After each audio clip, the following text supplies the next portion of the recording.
નમસ્કાર દર્શક મિત્રો, આપ જોઈ રહ્યા છો વાયએનએન ન્યૂઝ। હવે જોઈએ અગત્યના સમાચાર। એસએસજીમાં દાખલ કરાયેલો કેદી ઝાપતાના કર્મીને ચકમો આપી ફરાર। એસએસજીમાં સારવાર માટે દાખલ કરાયેલો કેદી ઝાપતાના કર્મીને ચકમો આપી ફરાર। અમદાવાદના આરોપીને પાસા હેઠળ વડોદરા સેન્ટ્રલ જેલમાં મોકલાયો હતો, ત્યારે જેલમાં સજા કાપતા કેદીની તબિયત લથડતા સારવાર માટે એસએસજી હોસ્પિટલમાં દાખલ કરાયો હતો। દરમિયાન સોમવારે રાત્રિના સમયે પોલીસ ઝાપતાના કર્મીઓના ચકમો આપીને કેદી ફરાર થઈ ગયો હતો। તેથી ઝાપતાના પોલીસ કર્મીઓની ફરીવાર બેદરકારી છતી છે। અમદાવાદના આરોપી કિરણ ઉર્ફે બાદશાહ પાલીસા ઉંમર વર્ષ 35ને વડોદરા સેન્ટ્રલ જેલમાં પાસા હેઠળ લાવવામાં આવ્યો છે।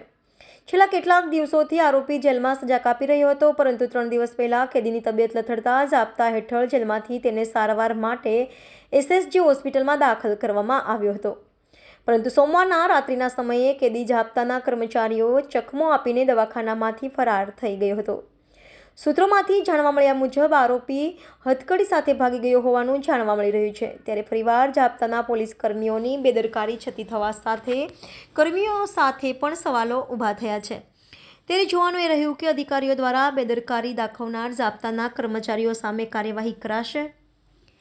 Reporter Rahul Rajput, YNN news, Vadodara.